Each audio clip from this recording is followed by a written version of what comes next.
Bonjour à tous, j'espère que vous allez bien. On se retrouve pour le brief du mercredi 1er juin 2022. J'en profite, on est en début de mois. Qui dit 1er juin dit que c'est le meilleur moment pour rejoindre l'école via le Patreon.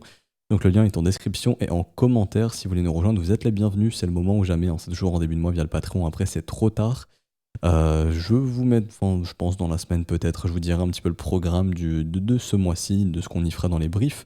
Je rappelle également que vous avez accès à 18 cours, donc environ plus de 18 heures de cours, même un peu plus, peut-être 19 heures de cours qui vous expliquent absolument tout.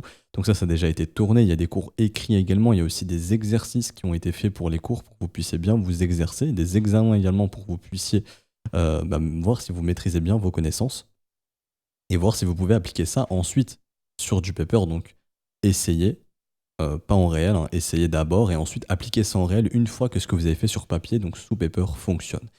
Donc des cours sur l'analyse technique, sur les indicateurs, qu'est-ce que le RSI, qu'est-ce que MACD, comment utiliser MACD, les divergences, comment identifier le momentum, l'order flow, tout ce qu'on voit ici, je vous explique un petit peu, il y a des cours précis sur ça, les zones de liquidité, etc. Tout ça, j'en parle dans les briefs, mais j'en parle également dans les cours. Donc tout ça, ça a déjà été tourné, vous y avez accès directement dès que vous rejoignez l'école et vous avez donc, et ça, ces cours, vous les avez à vie, donc vous gardez le lien des cours, vous les avez, vous les regardez quand vous le souhaitez, ça vous appartient et vous pouvez prendre votre temps, il n'y a pas de problème.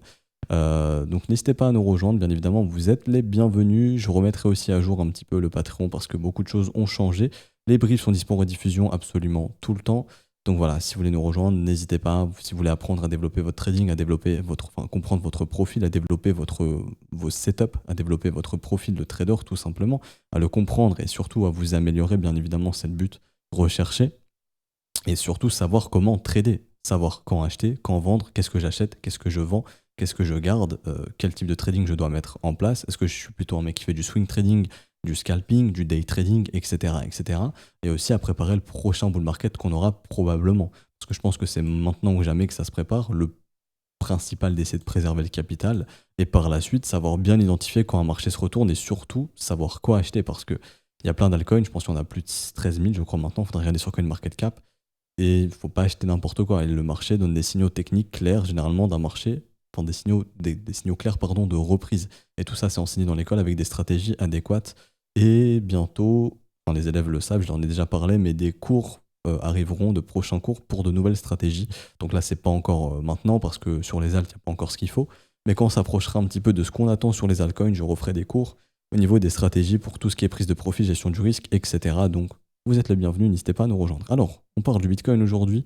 Bien évidemment, comme d'habitude, la base des briefs, donc depuis le breakout, on verra un petit peu ce qui se passe. On parlera de l'order flow, est-ce que les gens sont dans en mode short, en mode long, est-ce qu'il y a du FOMO ou pas. Et on parlera rapidement d'Ethereum, un petit peu du marché américain.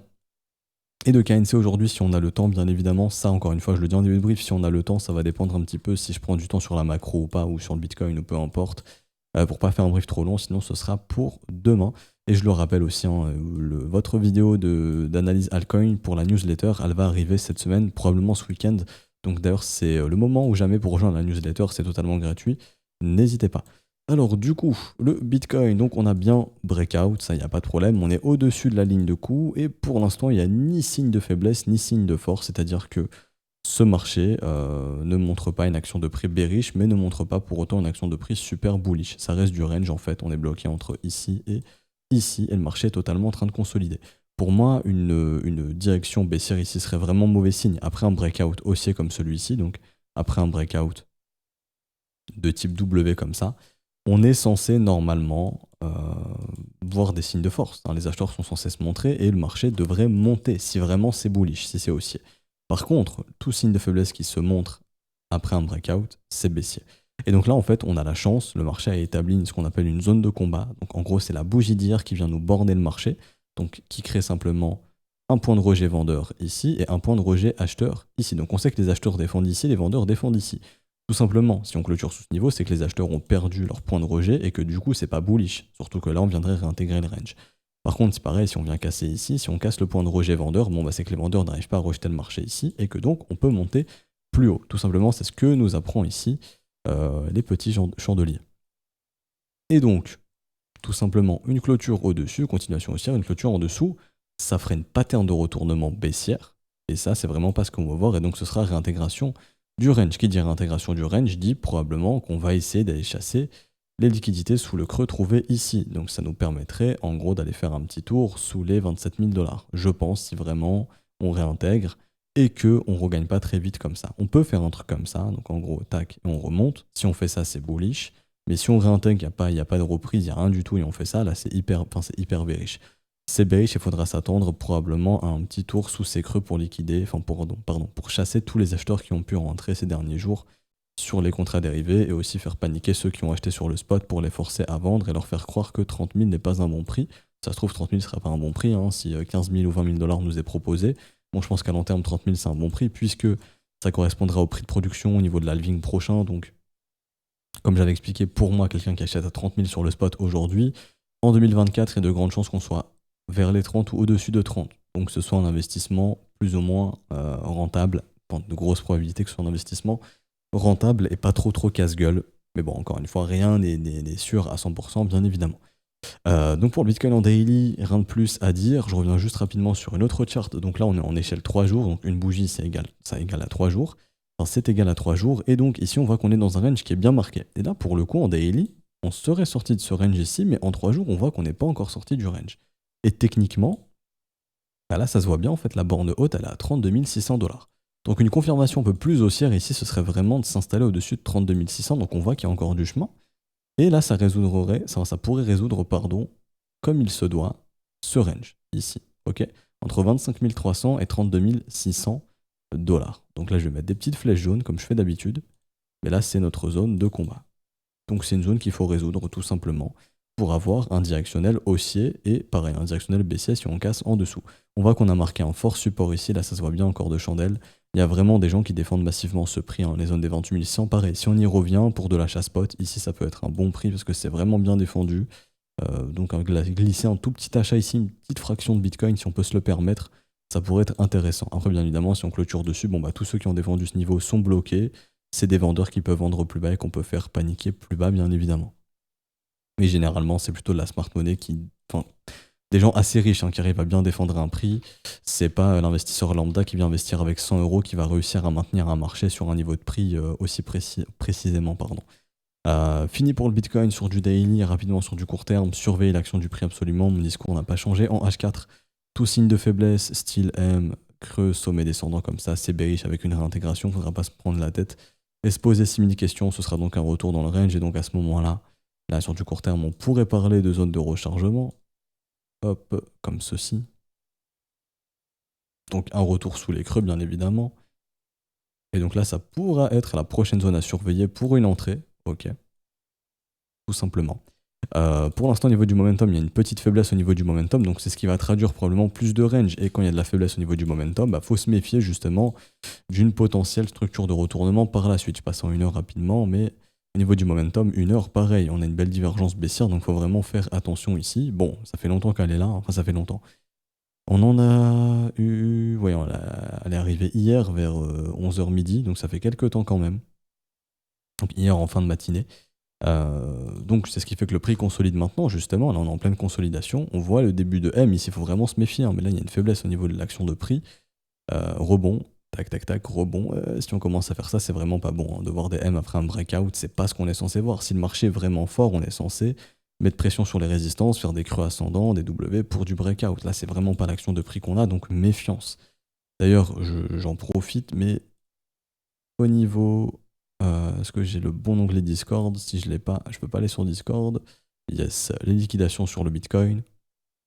On a un gros pic de liquidation proche des 30 000. Voire des 29 800 $. C'est ce qui est détecté ici.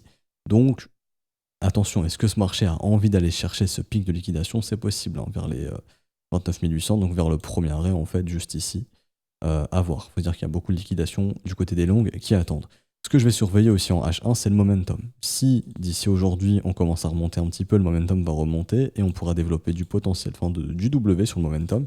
Ce qui indiquera que le momentum baissier est fini, qu'on reprend le momentum haussier, et ça, c'est ce qui pourrait permettre d'aller peut-être breaker la résistance et donner une action de prix un peu plus bullish. Donc là, on a besoin de plus d'informations au niveau du momentum. Ça, c'est à vous de regarder aujourd'hui, de votre côté, sur MACD en 1 heure, si vous le pouvez, ou quelconque indicateur de momentum que vous utilisez, des indications bullish. Moi, je trouve que MACD fonctionne bien, puisque ici, il indique une divergence baissière indique du range. C'est exactement ce qu'on a ici, fin du range. un ralentissement de la force acheteuse, et c'est exactement ce qu'on a ici. On voit les vendeurs qui se remontrent et qui commencent à nous instaurer quelque chose de pas très très bullish ici avec creux et sommet descendant. Donc si on continue comme ça sera vraiment pas bon signe. Donc faites très très attention. Et donc le retour vers les 30 000 peut arriver à tout moment, hein. Vu les liquidations qui nous attendent et surtout la faiblesse du prix qu'on a ici. Après, bien évidemment, ça reste du range, hein. Donc techniquement, tant qu'on est bloqué là-dedans, le marché range. Voilà, donc si jamais on commence à voir M, puis cassure de ce niveau et M comme ça, bon, là, faut pas lutter, c'est bearish. Et donc à ce moment-là, on entre dans du retracement. Et depuis le mouvement précédent, on a clairement le volume profile qui nous indique des zones de travail. On en a une ici et on en a une grosse ici au niveau des liquidations. Donc il ne faudrait pas s'étonner de revenir dans ces zones si on commence à développer quelque chose de bearish ici et à voir si on pourra redévelopper quelque chose de bullish pour repartir par la suite. Ça reste à voir bien évidemment. J'ai fini pour le Bitcoin, pas grand chose d'autre à dire rapidement, enfin pour l'analyse technique. Rapidement au niveau de l'order flow, on va venir ici, donc Bitcoin. Il y a une grosse liquidation sur Bitfinex, environ 180 millions de dollars. Quelqu'un qui s'est fait liquider une grosse position, qui avait un gros leverage probablement. Ça, à la rigueur, on s'en fout. Moi, ce que je regarde actuellement, c'est un petit peu l'évolution du leverage et de ce que je vois. Je vois pas des gens qui sont en train de FOMO long. Donc en termes de contrats dérivés, ça va. Maintenant, actuellement, les gens sont pas en train de FOMO. Ça, c'est une chose qu'il faut se dire. Mais tout va très vite. Et le sentiment actuel, comme je vous disais, et c'est toujours le sentiment actuel, quand ça monte, les gens sont pas trop chauds pour acheter. Ils sont plutôt chauds pour acheter quand ça dip et de foutre du levier quand ça dip. Et donc, là, les gens mettent pas de levier long. C'est même plutôt des shorters qu'on pourrait trouver de ce que nous disent les informations au niveau de l'order flow. Mais une chose qu'il faut pas oublier, c'est que, ok, les gens ils shortent un petit peu ici, mais ils sont pas non plus all-in en short de ce que je vois. Et surtout, c'est que le Bitcoin est beaucoup long quand il se met à chuter. Donc si on commence à chuter, on va encore revoir des ratios longs remonter, des gens hyper bullish qui vont dire c'est le moment d'acheter du Bitcoin, c'est le dip, etc., etc. On va revoir le ratio long ici qui va remonter en flèche, probablement. Et si ça arrive, bon bah c'est pas bon signe, tout simplement. Donc c'est vraiment à surveiller. Et là, on voit que le ratio long il remonte légèrement un petit peu. C'est un truc qu'il faut surveiller parce que là, dès que ça dip, hein, le ratio long il remonte. C'est vraiment un truc qu'il faut surveiller. Et les gens lâchent pas trop l'affaire, hein. Dès que ça dip, faut que j'achète avec du levier, c'est le moment ou jamais. Et c'est ce qui fait que les liquidations s'accumulent au sud et que ce marché push au sud, tout simplement. On ne trouve pas des shorters très très agressifs ici.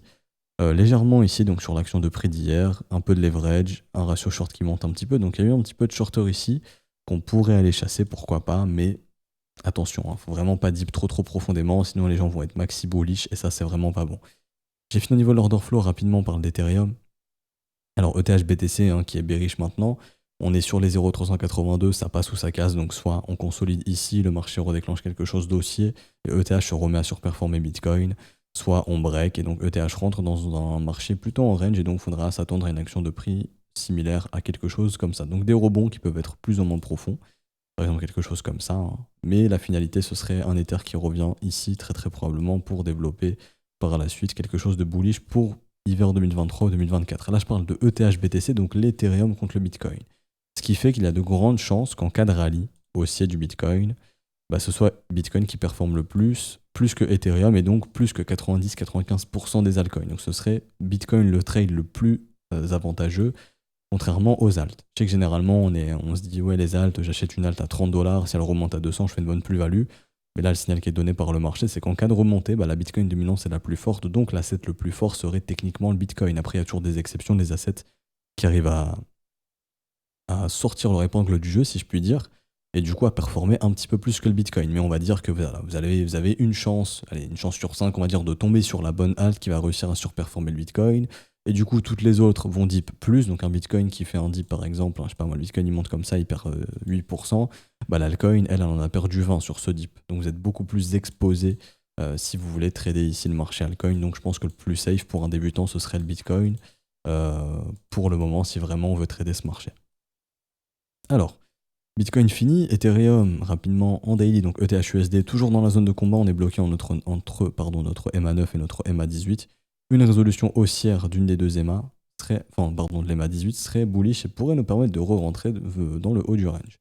Également, on est peut-être dans le début d'un développement épaule-tête-épaule inversé, quelque chose comme ça, ce qui serait une figure bullish. Si on a ça, ça serait bon signe pour une résolution du range vers le nord. Pour l'instant, c'est pas encore le cas.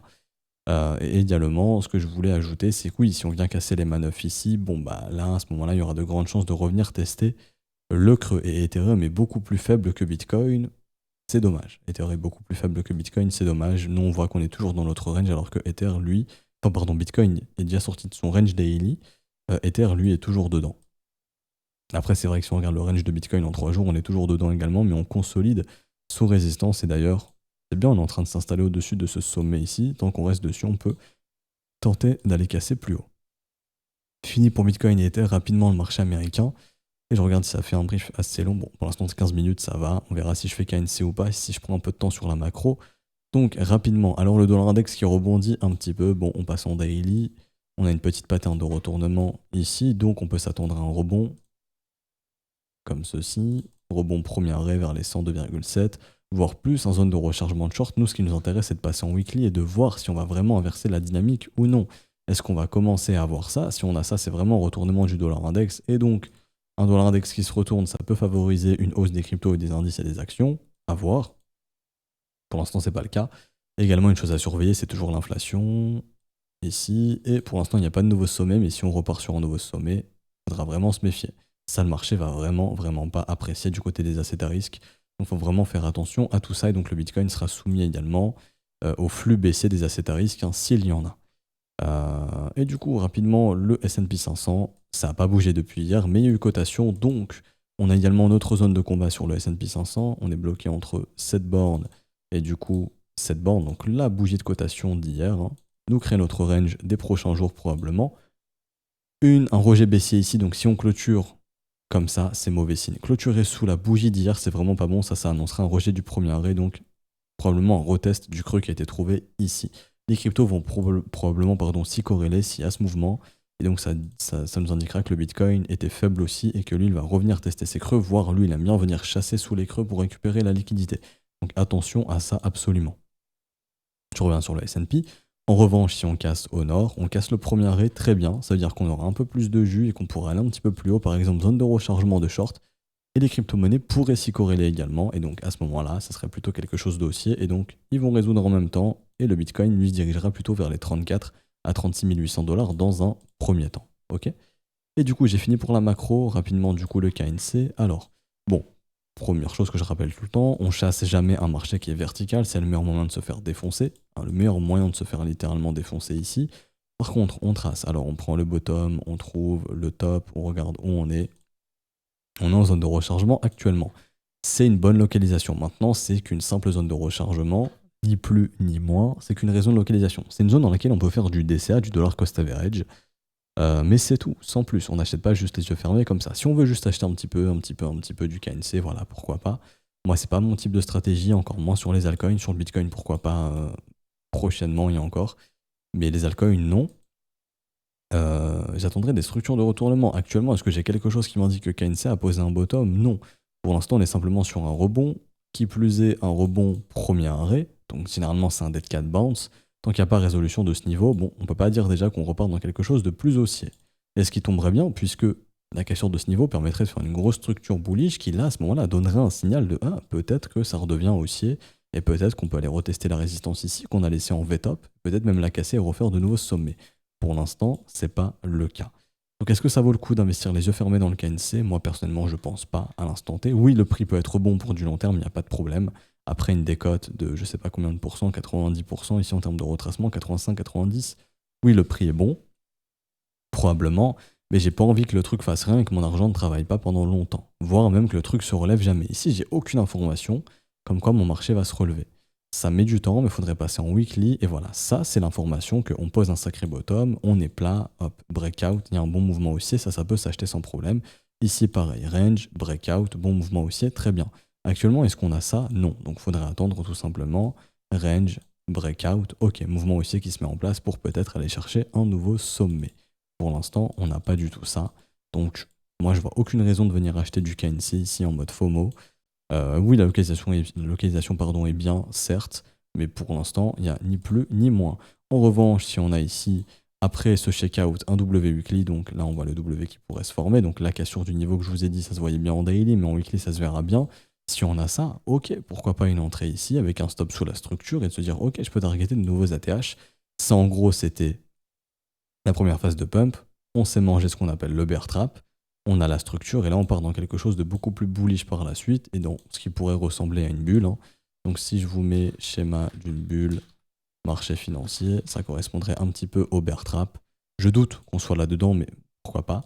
Et en gros ici, hein. Donc en gros voilà la première phase haussière, donc les institutions qui investissent, le piège baissier, et ensuite voilà la grosse hausse où tout le monde parle du KNC. Je trouve qu'on a déjà connu cette phase où tout le monde parle du KNC. Je pense plutôt que ici c'était la phase de pump, le bear trap, le nouveau rallye. Les gens sont venus acheter ici, c'est bon, on les a défoncés. Maintenant on les fait déprimer sur un marché qui bouge plus.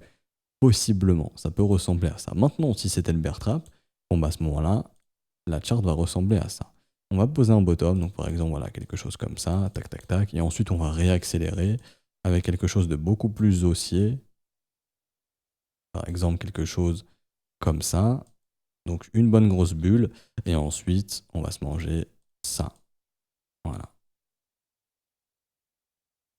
Et là ce sera donc retournement de marché, et donc ensuite quelque chose de beaucoup plus baissier par la suite. Je doute sincèrement qu'on soit dans ce scénario. Maintenant, si on y est, tant mieux. Et si à la structure, bon bah ça ferait une bonne entrée pour le prochain mouvement haussier. Mais j'y crois moyen à ce schéma de bulle. Je pense qu'on l'a déjà eu ici, hein, ce schéma possiblement. Surtout vu la faiblesse du marché.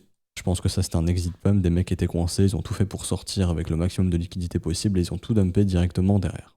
Bon, ça reste mon avis. Techniquement, le marché me donnera raison ou tort, hein. Si on commence à breaker cette zone, vous savez qu'il y a un signal plus ou moins intéressant. Et pareil, si le prix commence à dessiner quelque chose comme ça, l'entrée au lieu de la faire ici, elle peut se faire ici sans trop de problème. Ok. Donc je pense que j'ai fini pour le KN. Ah pareil, oui, c'est vrai que, dernière chose, 0,382, c'est un rebond dead cat bounce, hein, généralement. Si on commence à casser, prochaine zone de gestion du risque, c'est zone de rechargement de short. C'est vrai que j'ai pas parlé malheureusement de ceux qui peuvent être coincés, qui ont acheté en mode FOMO là-dedans. Si jamais le marché vous fait l'opportunité de revenir ici, ne vous dites pas to the moon, je vais pouvoir me faire des bénéfices, c'est bon, on va aller sur la lune. Non, vous êtes entré dans une mauvaise localisation. Si le marché vous refait l'opportunité de revenir ici, moi si j'étais vous, quasiment je pense que je vendrais tout ou je vendrais 90% du bag pour réduire fortement mon risque. Parce qu'une entrée ici c'est catastrophique, c'est une localisation mauvaise, c'est un marché qu'on n'achète pas parce qu'il est vertical. Je pense que vous êtes débutant si vous êtes entré ici. Donc voilà, comme j'ai dit, si on revient ici, voyez ça comme une opportunité de sortie vraiment clémente que le marché va vous faire. Et apprenez ça, enfin, comprenez que c'est une erreur et apprenez de cette erreur tout simplement. Ok. Donc on s'arrête ici pour aujourd'hui, j'espère que ça vous aura plu. Si c'est le cas, n'hésitez pas à laisser un petit pouce bleu, vous abonner si ce n'est pas déjà fait. C'est vrai, on est 100 000 abonnés, j'ai complètement oublié de vous remercier. Ça fait super plaisir, vraiment, merci beaucoup, 100 000 merci. Ça fait extrêmement plaisir, vraiment. Merci à tous, je le répète encore une fois, vraiment, 100 000 merci, ça fait super plaisir. J'ai vu vos commentaires qui m'ont fait extrêmement plaisir, d'ailleurs, franchement, merci à tous, merci beaucoup. N'hésitez pas à vous abonner pour qu'on aille à 100 001 abonnés, sait-on jamais.